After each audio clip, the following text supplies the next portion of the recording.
Más, les invito a que puedan abrir la palabra de Dios o encenderla, como decimos, para aquellos que tienen Biblia electrónica, en la carta de Judas, una carta que estamos iniciando hoy, una carta sumamente corta, continuando todavía dentro de la misma serie, el espíritu de la apostasía.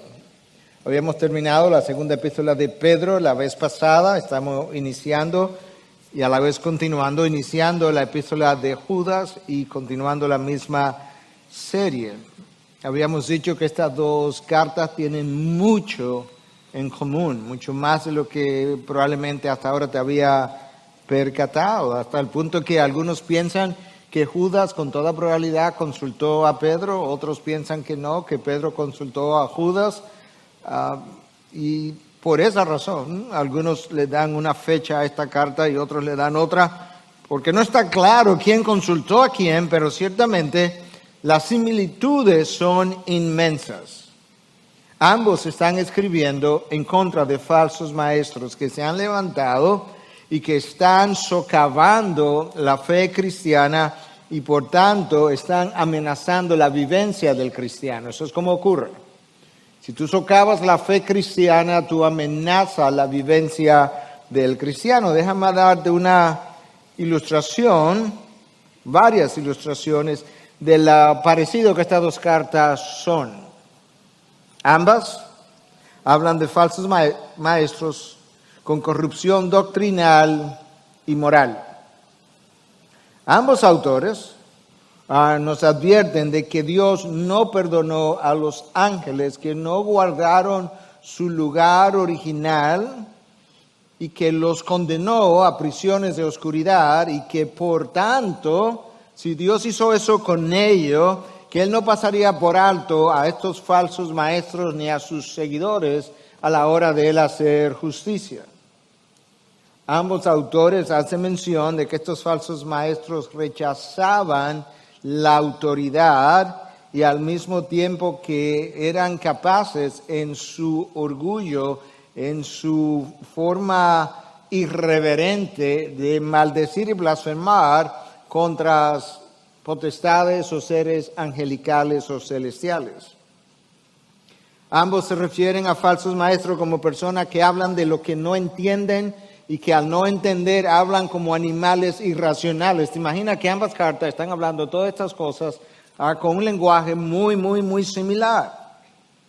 Habla de estos falsos maestros como que viven en sus placeres, mientras ellos, los falsos maestros, festejan, banquetean, y esa palabra está en 2 de Pedro y está en Judas, banquetean entre ustedes, los verdaderos hijos de Dios.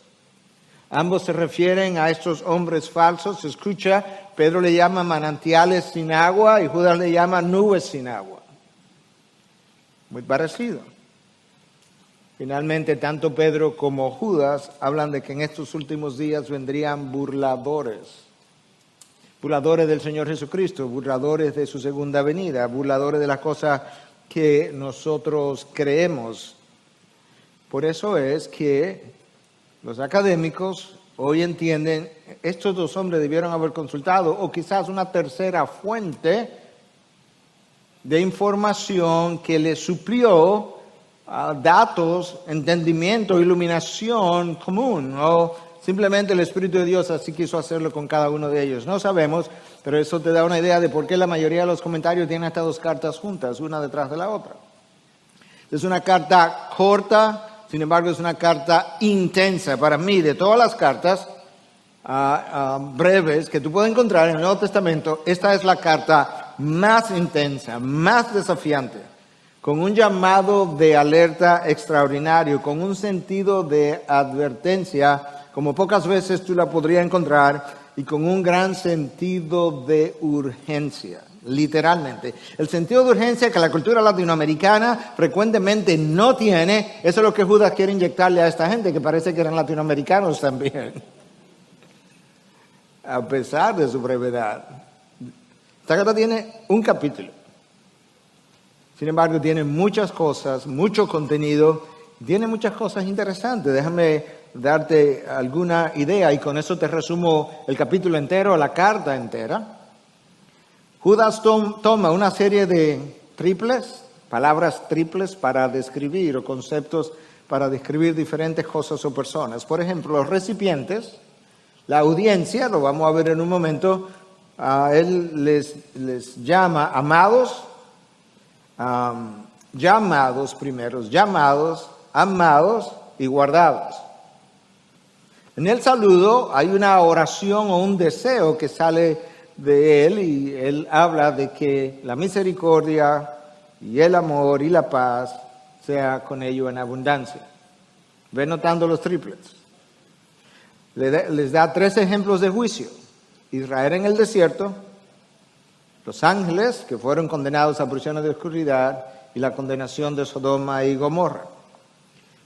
Él usa 3 personas como ejemplos del error que cometieron y el castigo que les siguió: Caín, Balán y Coré. Él habla de los falsos maestros como impíos, convertidores de la gracia de Dios en lascivia y como negadores del Señor. Él habla de que estos apóstatas tienen 3 actividades o son culpables de 3 actividades. Ellos contaminan la carne, ellos desprecian las autoridades y blasfeman contra seres celestiales o angelicales. Él usa 2 triples para hacer 6 metáforas para describir a estos falsos maestros. Les llama escollos ocultos, apacentadores de sí mismos, nubes sin aguas, ahí hay 3. Y luego regresa otra vez, se le llama árboles sin frutos, olas furiosas y estrellas errantes. ¿Tú sientes la intensidad de esta carta? ¿O solamente soy yo? Cuando se refiere a Dios, menciona las 3 personas de la Trinidad. Habla de Dios Padre, del Hijo y del Espíritu Santo. Hacia el final, a pesar de que nos llama a contender por la fe, nos está hablando a considerar 3 tipos de ovejas o personas presentes en la iglesia. Ovejas que están dudando, cuídalas, ten misericordia de ellas, están en duda. Otras que están en peligro del fuego, de quemarse, están casi apostatando, cáele atrás. Y finalmente las que ya están contaminadas. 3 tipos de ovejas. Y hacia el final también entonces nos da 3 tipos de ejercicios espirituales. Edificaos, orad, consérvense en el amor de Dios. Es extraordinario como de alguna manera Dios le inspiró a describir falsos maestros, ovejas, condiciones de la iglesia en triplets. El saludo, el deseo inicial de lo que él quería con ellos. Pero como ya les dije, aún en la introducción de la segunda carta a Pedro, Judas nos quiere hablar del peligro que los falsos maestros representan debido a su corrupción, tanto doctrinal como moral, y debido al hecho de que ellos desafían la autoridad de Cristo mismo. En cuanto a la fecha de cuando se escribió esta carta, no voy a entrar en todos los detalles y toda la controversia. Quédate con la idea que se escribió alrededor del año 65 de nuestra era. Y ahí tú tienes generalidades de esta epístola corta, pero yo creo que te dan una buena idea de qué es que trata este solo capítulo. Esta es una carta que probablemente se leyó completa del versículo 1 hasta el 25 en un día como hoy frente a un grupo de personas o varios grupos de personas en diferentes localidades. Pero en vez de continuar con las generalidades de la carta, yo voy a entrar, por razón del tiempo, incluso en materia inmediatamente. Voy a leer los primeros 4 versículos nada más. Tenemos mucho terreno que recorrer, de manera que ponte los tenis, que tenemos que correr un poco. Versículo 1. Judas, siervo de Jesucristo y hermano de Jacobo, a los llamados, amados en Dios Padre y guardados, ahí está el primer triple, para Jesucristo. Misericordia, paz y amor, el segundo triple, os sean multiplicados. Amados por el gran empeño que tenía en escribiros acerca de nuestra común salvación, he sentido la necesidad de escribiros, exhortándoos a contender ardientemente por la fe que de una vez para siempre fue entregada a los santos. Pues algunos hombres se han infiltrado encubiertamente, los cuales desde mucho tiempo antes estaban marcados para esta condenación, impíos que convierten la gracia de nuestro Dios en libertinaje y niegan a nuestro único soberano y Señor Jesucristo. Lo primero que nosotros notamos, como en las demás cartas que hemos estado revisando a lo largo de los años, de las cartas del Nuevo Testamento, es que el autor se identifica de primero, al inicio. Esa era la costumbre en la antigüedad. Y Judas usa dos calificativos para identificarse. Lo primero que él dice de sí mismo es que él es un siervo. La palabra ahí es doulos, que implica esclavo. Es una palabra que aparece 124 veces en el Nuevo Testamento. Debería de traducirse como esclavo todas las veces. Sin embargo, los traductores modernos, quizá por la sensibilidad de la esclavitud reciente, prefirieron usar la palabra siervo. Y el segundo calificativo que él usa es hermano de Jacobo. De nuevo, yo no voy a entrar en toda la controversia de quién es este Judas o quién se dice o se ha dicho o podría ser y quién es este Jacobo, pero más bien lo voy a resumir en lo que la iglesia primitiva creyó y lo que han creído la mayoría de los académicos. En primer lugar, la mayoría ha creído desde el principio que este Judas claramente no fue uno de los 12. Recuerden que entre los 12 apóstoles habían dos Judas, el Iscariote y el no Iscariote. Bueno, este no es ninguno de ellos dos. Entre los 12 apóstoles había un Jacobo, hermano de Juan, porque él dice que es hermano de Jacobo, ¿verdad? Entonces, ¿quién es este Jacobo para saber quién es este Judas? Bueno, entre los 12 había un Jacobo, hermano de Juan, hijos de Zebedeo. Este no es el Jacobo que él menciona en esta carta. De manera que, ¿quién es este Judas y quién es este Jacobo? Bueno, este Jacobo, con toda probabilidad, y ese ha sido lo que la iglesia primitiva creyó y la mayoría ha creído hasta ahora, este Jacobo era el medio hermano del Señor Jesucristo, que no creyó en Jesucristo en el principio, pero que llegó a ser la cabeza de la iglesia de Jerusalén y tenía una posición muy prominente, uno de aquellos a quienes se refiere el Nuevo Testamento y de hecho tiene una carta escrita por él. Es interesante ver entonces cómo este Judas dice ser hermano de Jacobo y este Jacobo entendemos que es hermano, medio hermano de Jesucristo, de manera que Judas, el autor de esta carta, también fue medio hermano de Jesucristo. ¿Hay algún soporte bíblico para eso? Pues claro, de otra manera no lo estuviéramos diciendo. Mateo 13:55 menciona los nombres de los hermanos de Jesús.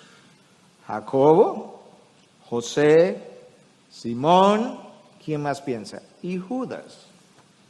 De manera que nosotros tenemos por lo menos un pasaje que habla de que Jesús tuvo cuatro hermanos, pero dos de ellos, sus nombres fueron Jacobo y Judas. Pensamos que este Judas es ese medio hermano de Jesús y él se llama hermano de Jacobo, que era el otro.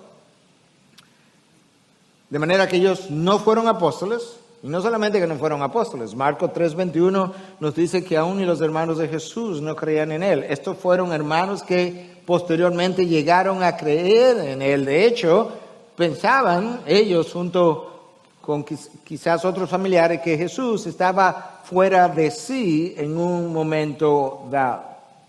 En resumen, ¿quién es este autor? Es Judas, el hermano de Jacobo, el medio hermano del Señor Jesucristo, cabeza de la iglesia de Jerusalén, que no creyeron en él inicialmente, que no formaron parte de los 12 apóstoles, pero que posteriormente sí llegaron a creer.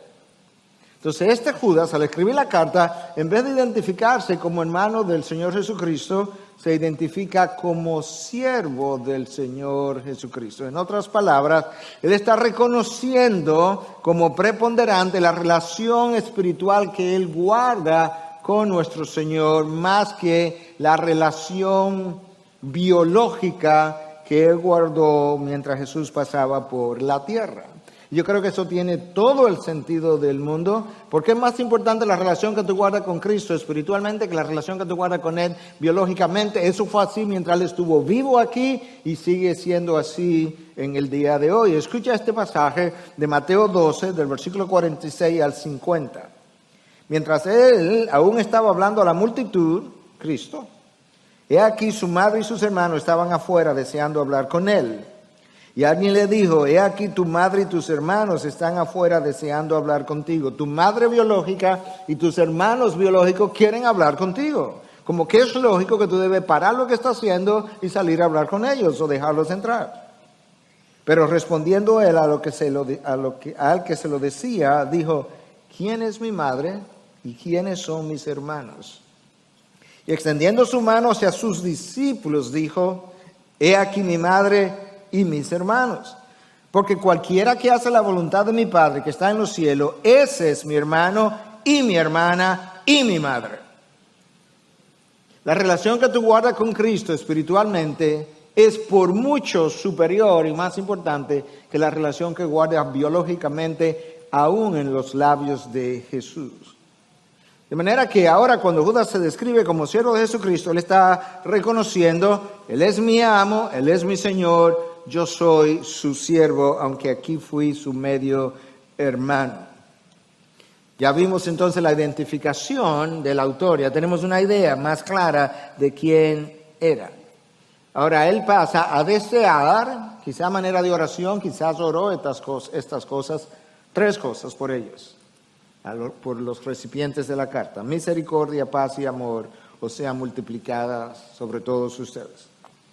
Judas les desea misericordia, claro, esto es un grupo que estaba siendo perseguido. Que la bondad de Dios sea contigo y te proteja y te guarde, de tal manera que tú sepas que está siendo protegido por tu Dios en medio de una sociedad carnal y antagonista de la fe. Que Dios te proteja en medio de la adversidad. Al mismo tiempo, Él les desea que la paz abunde. Claro que tengo que desearte que la paz abunde. Tú estás en medio de una batalla espiritual, tú estás en medio de una persecución, pero Judas quizás recuerda que Cristo nos dijo, mi paz os dejo, mi paz os doy, yo no la doy como el mundo la da, que la paz de la que Él está hablando es una paz que no tiene nada que ver con lo que acontece alrededor de mí, sino con lo que acontece en mí. De hecho, el viernes pasado en la noche yo estaba con el grupo de líderes de vida joven y les recordaba de este filósofo en el primer siglo, Epictetus, que decía que el hombre no es perturbado por los eventos de la vida, sino por la manera como él los ve. De manera que ellos puedan tener paz en medio de la tormenta. Les desea misericordia, les desea paz y les desea amor. Claro. En medio de la persecución, ustedes necesitan amarse unos a otros para protegerse unos a otros. Pero necesitan algo más que eso, y es que ustedes van a necesitar amar a sus enemigos, amar a aquellos que os vituperan, amar a aquellos que os persiguen, como el mismo Cristo les advirtió en el Sermón del Monte. Y por tanto, que ese amor que viene de Dios abunde en ustedes, porque eso va a ser extremadamente necesario para vivir entre ustedes y al mismo tiempo para poder pensar adecuadamente, bíblicamente, acerca de aquello que le están vituperando y que le están persiguiendo. Ok, entonces ahora ya yo sé algo del autor, quién era, sé algo también de cómo él ora o siente por esta audiencia. Todavía no sé cuál es la audiencia. La carta a los Corintios, sabemos cuál era la audiencia, la iglesia de Corinto, y así sucesivamente. Pero esta carta, ¿a qué iglesias se le envió? Bueno, la audiencia de esta carta es universal y tú lo vas a ver claramente ahora. No es una iglesia, es todas las iglesias a lo largo de todos los siglos, por la manera como él describe la audiencia. Es una audiencia universal y perenne hasta que entremos en gloria. Escucha otra vez el versículo 1. Judas, siervo de Jesucristo y hermano de Jacobo, aquí viene la audiencia, a los llamados, amados en Dios Padre y guardados para Jesucristo.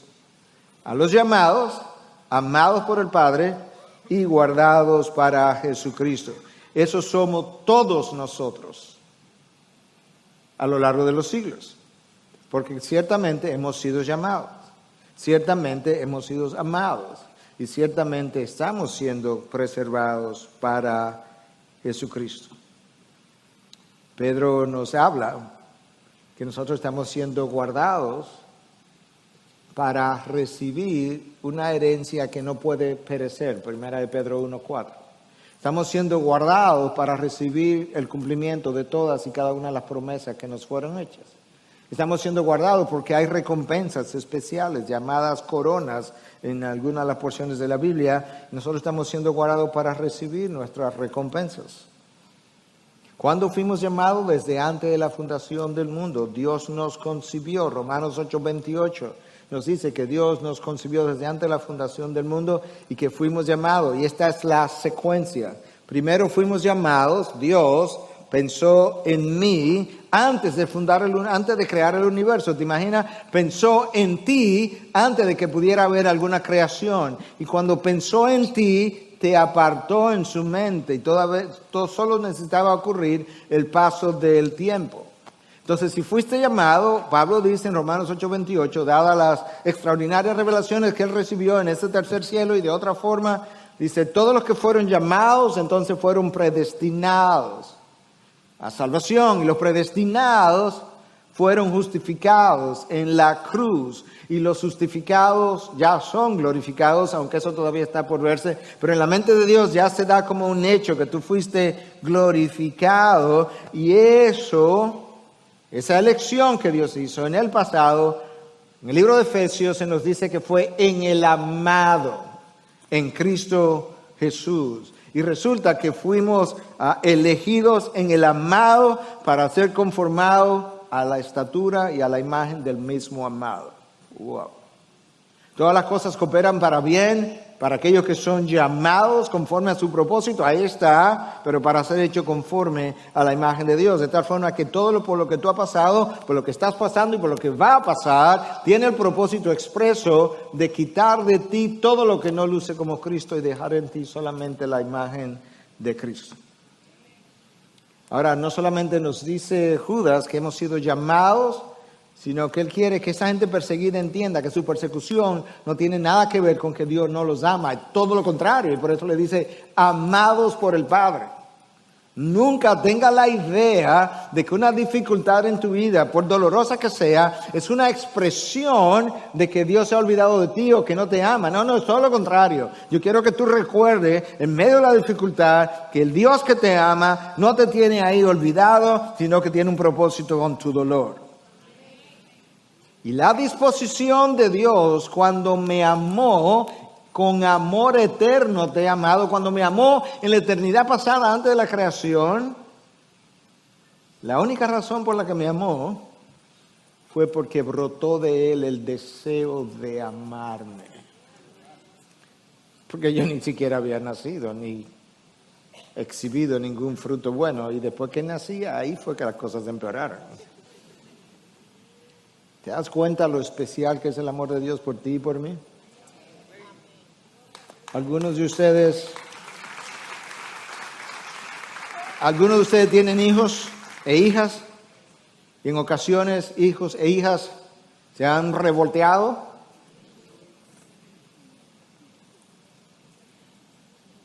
Y sin embargo ustedes les siguen amando en medio de su rebelión.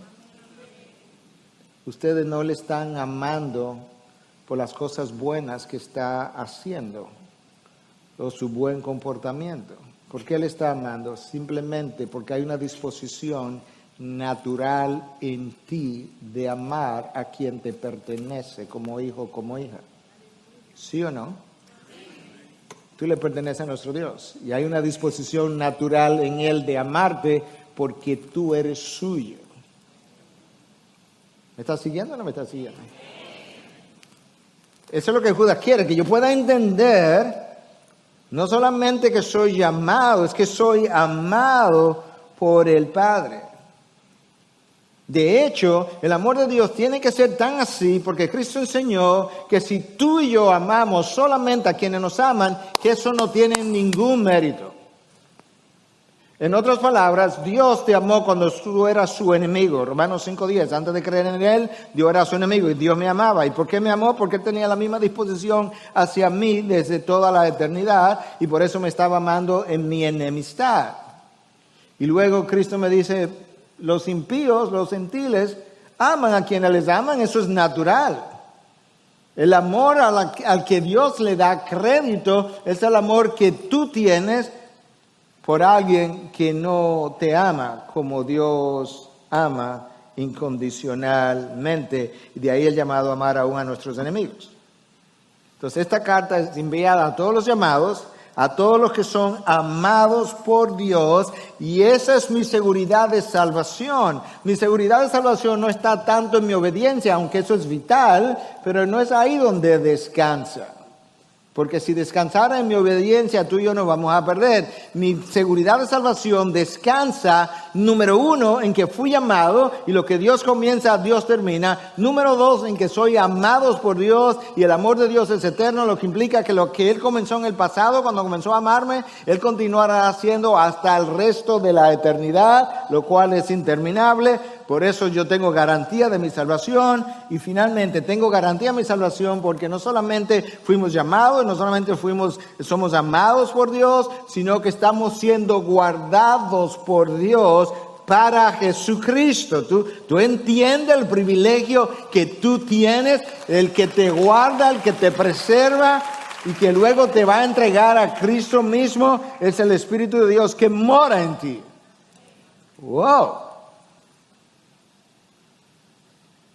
Amados, si eso no los anima a perseverar en obediencia, no hay nada que lo va a hacer. Dios Padre ha tenido un solo único hijo especial. Vamos a llamarlo así. Él es como el original y nosotros el producto genérico. A ese hijo unigénito Dios le pidió que fuera y se sacrificara por nosotros. A ese hijo unigénito Dios quiere entregarle una humanidad redimida que le adore y le honre y le siga y le sirva por el resto de la eternidad. Y por eso Dios Padre nos está preservando para Jesucristo. Este es mi regalo por tu entrega y sacrificio. Tú eres una ofrenda de amor del Padre al Hijo. ¿Te imaginas lo que tú representas? Cristo dijo eso. Eran tuyos y tú me los diste. Ahí está la ofrenda de amor. Y cuando Él regresa, Él dice, Padre, yo quiero volver a la gloria para experimentar otra vez el amor eterno con el que tú me has amado de toda la eternidad. Tú y yo somos una ofrenda de amor del Padre hacia su Hijo. Por eso está siendo preservado. Cubrimos 2 versículos. En el tiempo que nos queda, que ya no es mucho, nos falta cubrir el resto. Versículo 3. Este es el versículo, el próximo versículo, lo vamos a leer otra vez, es el versículo tema de la carta entera. Es el versículo que refleja 2 cosas. Judas no iba a escribir acerca de contender por la fe, claramente expresado. Le estaba pensando que iba a escribir de otra cosa. Pero se enteró de que algo estaba pasando y de repente dice, ups, tengo que escribir acerca de otro tema.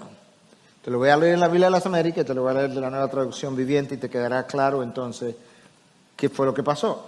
Amados, Biblia de las Américas, por el gran empeño que tenía en escribiros acerca de nuestra común salvación, ese era mi interés.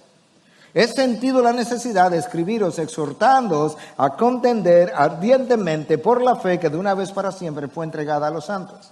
En el original está un poco más claro y por eso la Nueva Traducción Viviente retomó como el original para que lo pueda entender mejor lo que le estaba diciendo. Escuche. Queridos amigos o amados, con gran anhelo tenía pensado escribirles acerca de la salvación que compartimos. Ese era mi anhelo. Sin embargo me ayuda. Ahora me doy cuenta de que debo escribirles sobre otro tema para rogarles que defiendan la fe que Dios ha confiado una vez y para siempre a su pueblo santo. Yo quería escribirle acerca de la salvación que tenemos, sus privilegios, de las cosas que yo estuve hablándote hace un momento atrás, para que te pudiera gozar conmigo en la salvación y tomar ánimo, cobrar ánimo en medio de la persecución. Pero me he dado cuenta, debido a algo que está ocurriendo ya entre ustedes, que tengo que cambiar la temática de mi carta y por tanto yo quiero exhortarlos ¿a qué cosa? A contender por la fe. Yo he sentido una obligación, una necesidad de hablar de este tema, de tal forma que este es el tema central de mi epístola. Es la defensa de la fe para que puedan contender ardientemente. Contender, lo vamos a ver ahora, es una palabra fuerte. Ardientemente le agrega cierta intensidad y tiene que contender por la fe que te fue entregada de una vez y para siempre. No te voy a escribir de la salvación. Tú necesitas entender que hay una necesidad de contender. La palabra ahí necesidad en el griego es anake, que implica sentirte comprimido, presionado de una forma como que te sientes estrecho. Es lo que está diciendo, yo me siento comprimido, compelido, impulsado a escribir sobre este tema. No lo puedo dejar afuera, lamentablemente. No puedo hablarle del otro, de este que le voy a hablar. Así fue de fuerte la necesidad que él sintió de dirigirse en esta dirección. Y le habla de una fe que fue entregada de una vez y para siempre. Es una frase clave, porque cuando él dice de una fe que me fue entregada de una vez y para siempre, está hablando lo que ya tú recibiste en estos 66 libros de la Biblia. Esto es, no hay ninguna revelación nueva, nadie ni ningún falso maestro que te venga con una nueva idea. Esta fe fue entregada una vez y para siempre. El lenguaje del Nuevo Testamento es algo similar siempre. El apóstol Pablo le escribe a los Corintios y le dice, lo mismo que yo recibí, eso mismo os entregué. Ahí está el lenguaje. Yo simplemente te estoy pasando lo que yo recibí. Ahí está la importancia de mantener la pureza. Lo recibí de parte de Dios, te lo paso igual. Judas está diciendo, yo te estoy llamando a contender por la fe que ya se te pasó y se nos entregó de una vez y para siempre. Ahora yo te dije que tiene una carta intensa. Intensa en su lenguaje, intensa en su intención. Escucha ahora qué es lo que esta palabra contender está implicando. En el original, de nuevo, la palabra es epagonizomai. ¿Hay algo ahí como que te suena familiar? Si tú lo dejas a un lado, gonizo, mai. ¿Hay una palabra en español como que tú la encuentras ahí escondida? Agonizar. Agonizo, mai. El prefijo epa simplemente le agrega intensidad, por eso que está la palabra ardientemente, ahí a contender ardientemente. La idea era que tú debieras esforzarte como se esfuerzan los atletas que están compitiendo por ganar en una competencia, quienes agonizan por ganar, quienes agonizan en el entrenamiento. Él está diciendo, es así la necesidad que tú tienes, es imperiosa en medio del ataque que estás recibiendo de falsos maestros con corrupción teológica que está llevando a una corrupción moral. Esto es una plaga en la iglesia, fue una plaga en el jardín del Edén. Es increíble cómo las cosas han cambiado tan poco desde Génesis 3. Porque Génesis 3 nos presenta el primer falso maestro con la primera falsa doctrina. En la primera iglesia, de dos entes. Adán y Eva, y ya Adán y Eva tenían un falso maestro. La serpiente antigua. Con una nueva verdad que no era más que una mentira. Y Judas les habla ahora la necesidad de contender y luego a partir del versículo 17 en adelante, no vamos a entrar ahí obviamente ni la próxima semana ni siquiera, pero les dice cómo hacerlo, cómo es que vamos a contender. Pero eso es una preocupación que estuvo en el Antiguo Testamento, expresada por los profetas y que estuvo aún en los labios de Cristo. Cristo predica el sermón más importante, que bueno, no sé si el más importante, pero definitivamente el más famoso, quizás el más importante, el más largo que se ha registrado, que tiene su propio nombre, el Sermón del Monte. Aunque cuando tú lo lees en Lucas dice que estaba en el llano, ahora yo no sé si va en el monte o en el llano, o un llano que estaba en el monte, pero de definitiva este es el Sermón del Monte. Pero en el capítulo 7, versículo 15, dice, cuidaos de los falsos profetas, eso es Cristo hablando, que vienen a vosotros con vestidos de oveja, pero que por dentro son lobos rapaces. Wow. A veces cuando la gente me acusa de que soy intenso usando ciertas denuncias contra ciertos falsos maestros, yo pienso que yo me quedo muy corto debajo de al lado de este lenguaje. Nunca yo me atrevería a llamar a una persona lobos rapaces. Ahora, si Cristo los llama, Él es Señor. Cuidaos, está en modo imperativo, esto no es una sugerencia. Esto es una obligación, cuidaos. Ellos lucen como ovejas benignas, como corderitos, inocentes, sin maldad, que no representan peligro alguno, pero cuando habla de lobos rapaces, inmediatamente viene a la mente la idea de ese lobo o ese león que está esperando por su presa y se vuelve feroz. Y no son fáciles de reconocer, porque Cristo dijo que solamente lo puede reconocer por sus frutos. Tiene que darle tiempo, tiene que examinar los frutos que están produciendo. Y el texto de el texto de Judas que tenemos por delante, que no podemos desarrollar más que hasta el versículo 4, nos da características que serían los frutos de estos falsos maestros, pero por ahora ve pensando que tienen una corrupción moral, eso es parte del fruto, y tienen una corrupción teológica al mismo tiempo. ¿Por qué son llamados falsos maestros? Mejor dicho, ¿por qué son llamados maestros? Porque vienen enseñando. Porque son llamados falsos porque ellos se presentan como que enseñan la palabra de Dios, pero no la enseñan.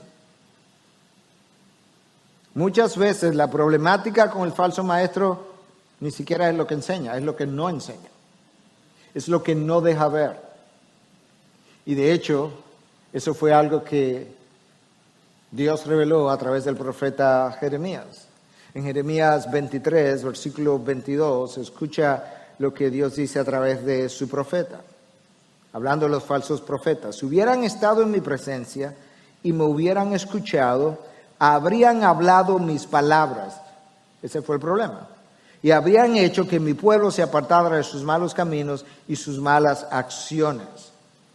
Ellos estaban hablando, ellos estaban enseñando. El problema es que no habían escuchado de parte de Dios. Si hubiesen estado en mi presencia, me hubieran escuchado, habrían hablado mis palabras. Pero ellos están hablando por sus propias palabras. Ellos te pueden hablar de Dios Padre como Padre de la humanidad, pero no te van a hablar como Judas te está hablando, del Padre tan especial, que te llama elegido, que te llama amado de manera especial y que te llama que estás siendo guardado, preservado para Jesucristo. Él no te va a hablar en esos términos. Él te puede hablar del Hijo como un personaje importante de la historia y como un gran líder y un gran maestro y con un carácter extraordinario, pero Él no te va a hablar del Hijo colgado en una cruz a través de cuya sangre tú y yo somos salvos. Por eso es que Pablo va a los Corintios y le dice, yo no vine aquí a predicar la sabiduría que los griegos quieren oír, ni vine a hacer señales lo que los judíos quieren ver, yo vine aquí a predicar a Cristo y a Cristo crucificado, a un Mesías colgado de una cruz en quien hay salvación y debajo del cielo no hay ningún otro nombre por medio del cual cualquier persona pudiera ser salva. La iglesia primitiva creció y se fortaleció bajo la predicación de la cruz y la resurrección de Cristo. El falso maestro te puede hablar del Espíritu Santo y te puede escribir un libro que se llama Buenos días, Espíritu Santo. Pero él te va a hablar de nuevas ideas acerca del Espíritu de Dios, no de las que están aquí, a menos que se arrepienta en el camino y comience a hablar las palabras de Dios. Eso es tan vital, la defensa contra la falsa doctrina, que Judas dice, cambié mi mente y cambié mi carta. Te iba a hablar de la salvación, te iba a escribir una carta positiva, y te estoy hablando de una carta, bueno, también positiva, pero ardiente. Tiene que contender ardientemente por la fe, de una vez que fue entregada de una vez para siempre a los santos. Ahora, ¿cuál es esa fe por la cual tú tienes que contender? A lo que Judas se está refiriendo no es al acto de creer. La fe cristiana es un conjunto de doctrinas, de enseñanzas, de principios cardinales que Dios reveló, que Pablo le llama todo el consejo de Dios. Tenemos que contender por todo el consejo de Dios. Tenemos que contender por la idea de la Trinidad, la divinidad de Cristo, su nacimiento virginal, su encarnación, su crucifixión, su resurrección, su ascensión, su segunda venida, la divinidad del Espíritu Santo y una serie de doctrinas cardinales. Ahora, escuchen, esa no es la única cosa por la que tú tienes que contender. Bueno, ¿qué más, pastor? Porque ahora se va a salir de la Biblia, no. Cada una de esas doctrinas tiene implicaciones. De manera que tú tienes que contender no solamente por el concepto doctrinal, sino por las implicaciones de cada una de las doctrinas que tiene que ver con tu vida de obediencia. Cada vez que hay un falso maestro que está contradiciendo uno de los pasajes que a mí me está llamando a obedecer, porque él tiene una idea de una hipergracia, tú tienes que contender contra eso también. La doctrina puede ser la cruz de Cristo, la crucifixión, pero la implicación de eso es que yo tengo que vivir una vida cruciforme, como hablamos en un mensaje anterior.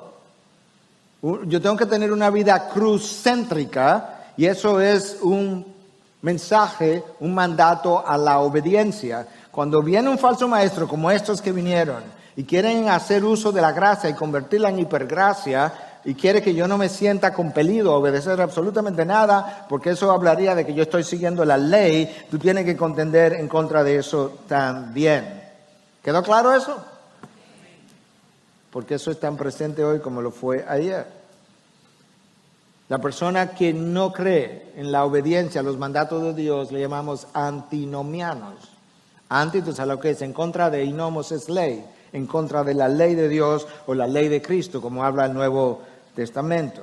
Estos falsos maestros estaban en contra de obedecer lo que la palabra mandaba a obedecer. Y la razón para mencionar esto y clarificarlo es justamente porque este es el problema con el que Judas se está enfrentando. Que aquí hay gente que está contando con la gracia de Dios de antemano y le está diciendo a gente que le está siguiendo, tú puedes vivir en libertinaje, inmoralmente, no importa, Dios te perdona, Dios es bueno, su gracia te va a encontrar. Y se nos olvida que Dios no nos dio su gracia para llamarnos a vivir libertinamente. Dios me dio su gracia para empoderarme, para que yo no viva ya dominado por el pecado. La necesidad de darlo el todo por el todo, Cristo la expresó, la predicamos recientemente, si alguno viene a mí y no aborrece a su padre, a su madre, a su mujer e hijo, a sus hermanos y hermanas, escucha, y aún hasta su propia vida no puede ser mi discípulo. No hay nada en tu vida que no puedas sacrificar en aras de la cruz de Cristo y de la causa de Cristo. Seguir a Dios en el Antiguo Testamento, seguir a Cristo ya un poco más revelado que lo que estaba en el Antiguo, tuvo un costo y tiene un costo. Déjame darte algunos ejemplos. José terminó en la cárcel por varios años por seguir a Dios. Moisés, después de 40 años de lidiar con un pueblo duro de servir, no pudo entrar a la tierra prometida.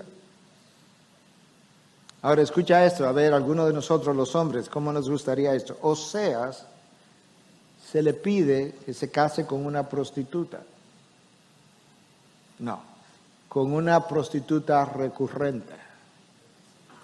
Y que la siga amando igual. Y no solamente eso, que la próxima vez que vaya y se prostituya, vaya y la busque y pague para sacarla otra vez de la condición en la que estaba y vuelva y sea su esposo. Hombres que están aquí, ¿cuántos de nosotros estamos dispuestos a hacer eso? Aquí estoy yo, envíalo a él. Ezequiel pierde a su esposa y Dios le dice, no la puede llorar. ¿Cómo? ¿Es mi esposa? No la puede llorar. Como símbolo de que por este pueblo nadie va a llorar ni merece que se llore. Juan el Bautista, tú vas a introducir al Mesías, pero va a perder la cabeza. El Hijo de Dios es crucificado. Esteban es muerto a pedradas. Jacobo el apóstol es muerto a espadas. Pedro es crucificado boca abajo y Pablo se cree que fue decapitado. ¿Tú quieres seguir a Dios o no quieres seguir a Dios? David Helm, en su comentario acerca de la epístola de Judas, dice que Judas le está diciendo en esencia una frase bien corta. Ponte de pie. El tiempo para el descanso pasó. Contiende, agoniza, ejerce el mayor esfuerzo. Algunos de ustedes me han dicho varias veces, pastor, pero allá se descansa. Yo reconozco que ustedes tienen razón. Esto no es una justificación. Pero me han oído decir cuando el descanso no se ha podido por una y otra razón, no te preocupes, yo tengo la eternidad entera para descansar. Pero tú debes ir a conocer tal cosa, no te preocupes. No te preocupes que yo tengo toda una eternidad para conocer lugares mejores y más grandes y más numerosos. Escucha, ahora esto es de mí hacia ti. No es mío, pero es de mí hacia ti. Ponte de pie. El tiempo para el descanso pasó. Contiende, agoniza, ejerce el mayor esfuerzo. Esa es la preocupación de Judas. Esa es la intensidad de Judas.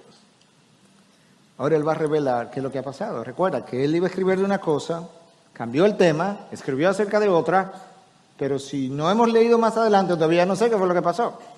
Ahora él te va a decir en el versículo 4.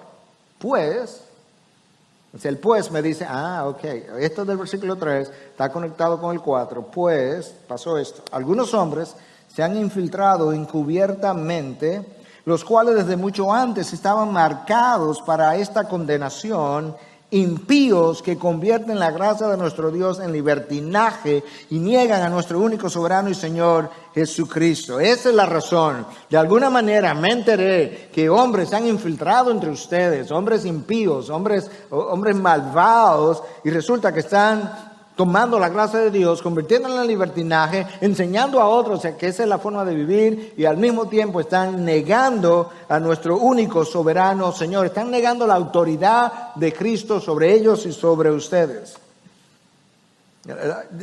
Aquí hay varias cosas que Judas está diciendo en versículo 4. Primero, tú tienes que prestar atención a cada palabra. Ellos se infiltraron encubiertamente, sigilosamente, de forma secreta, no se dieron cuenta. ¿Sabes a qué se parecen? Al Comején. Que de alguna manera se meten la zapata de los edificios.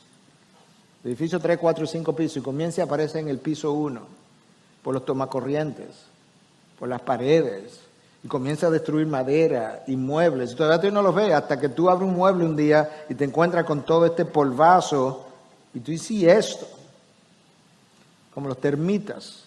Esto es como ellos lo han hecho. Se han infiltrado y están causando destrucción. Y Judas dice, y al mismo tiempo están banqueteando entre ustedes. Están asistiendo a la cena del Señor. Entonces lo primero que nos dice, que se infiltraron encubiertamente. Lo segundo que él nos dice de estos hombres, ¿sabes qué? Dios lo conocía de hace mucho tiempo y los marcó para destrucción. Ahora, compara lo que dice de ellos y lo que dice de nosotros.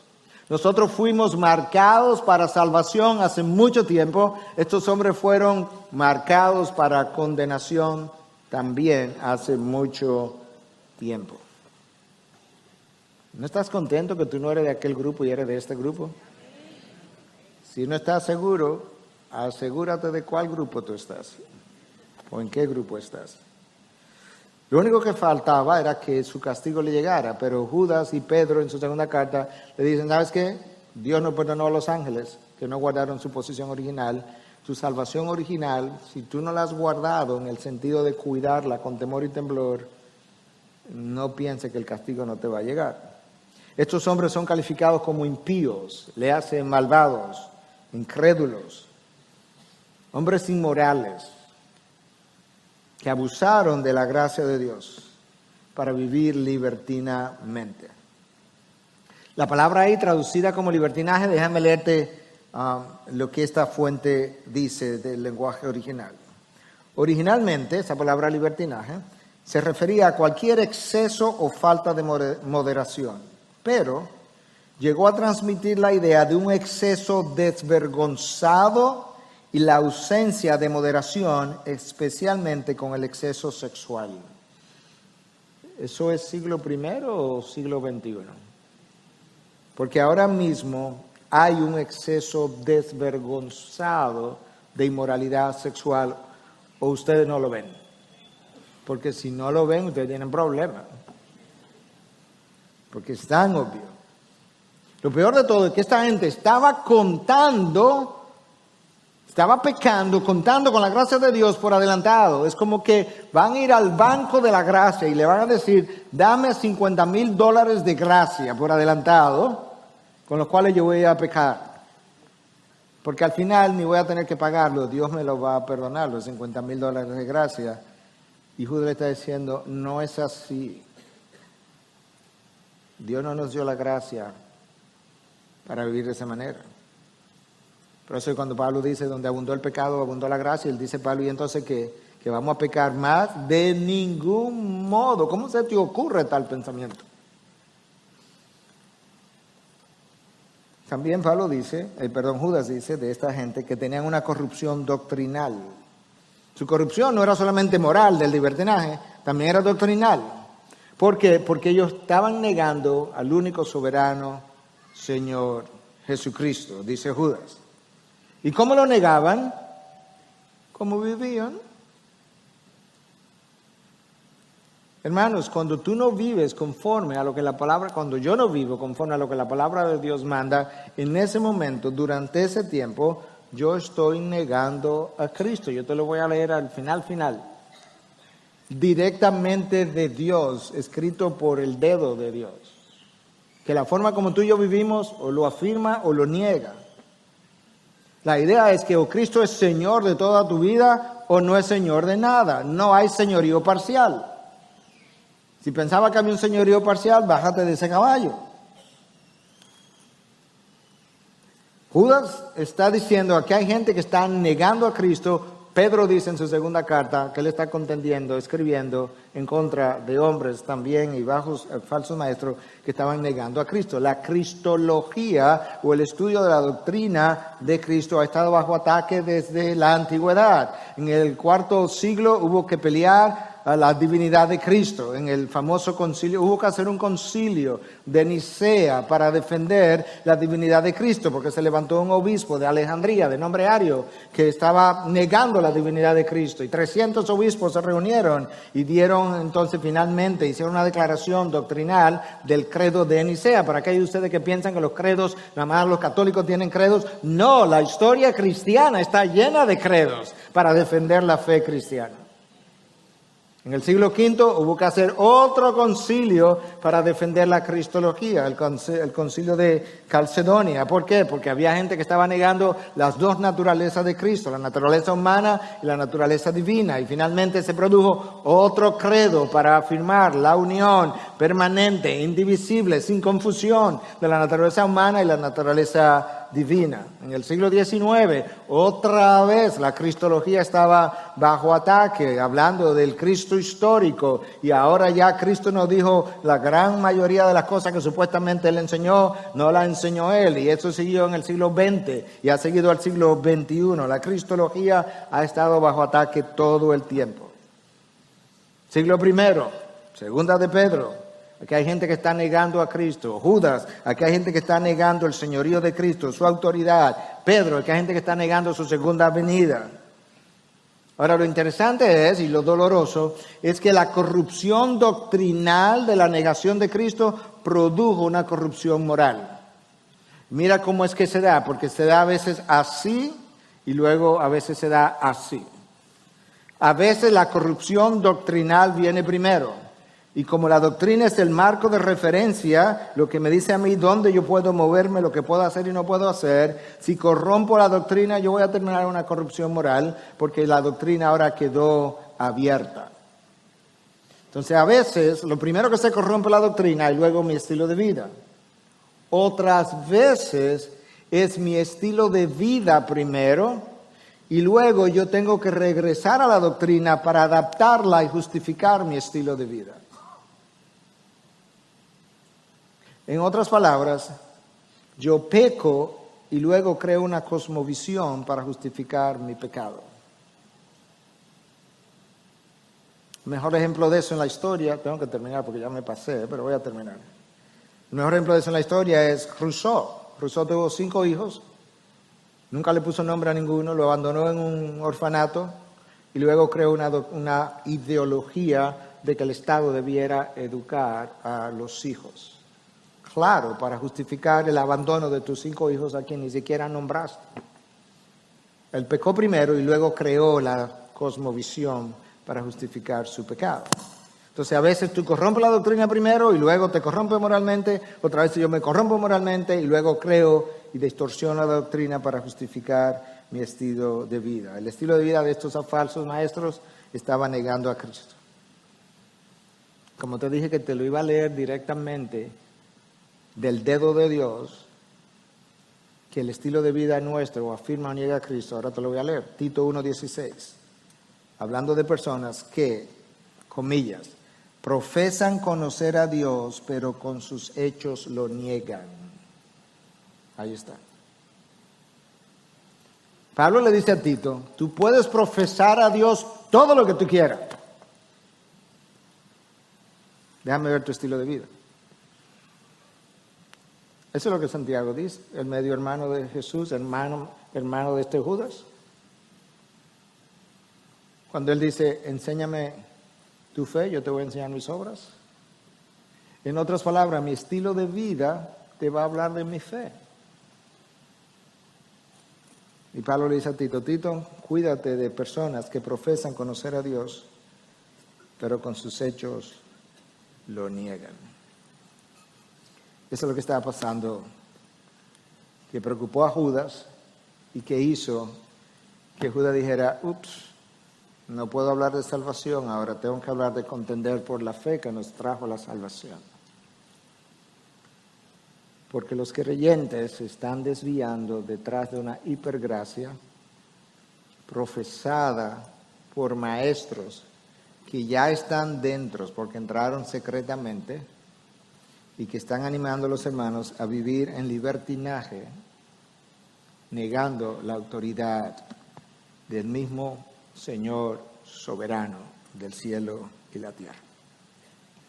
Corrupción doctrinal trae una corrupción moral. Corrupción moral frecuentemente produce una corrupción de la doctrina, como le explicamos.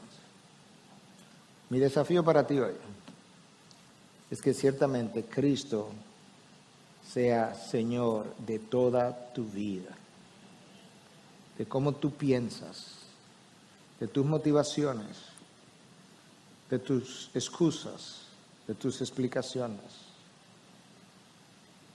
de la manera como crías, de la manera como te casas o no te casas, de la manera como corres, de la manera como enseñas, de la manera como amas al prójimo, de la manera como amas aún al enemigo, al que te vituperea. Que Cristo sea Señor de tus relaciones, de tus finanzas. Que Cristo sea Señor de tu negocio. Que Cristo sea Señor de cómo tú tratas a un cliente, ya no como el mundo le trata, porque tú eres nueva criatura. Ya no vemos a nadie según la carne. ¿Por qué? Porque ya tenemos lentes bíblicos que nos permiten ver a todo el mundo como un potencial converso e hijo de Dios, escogido en la eternidad pasada que yo no conozco, amado por Dios, guardado para Jesucristo, que eventualmente llegará a creer, y quién sabe si yo soy el instrumento de salvación para él. Que Cristo sea Señor de tus acciones, de tus palabras, de tus pensamientos. De manera que cuando tú profeses a Dios, lo afirme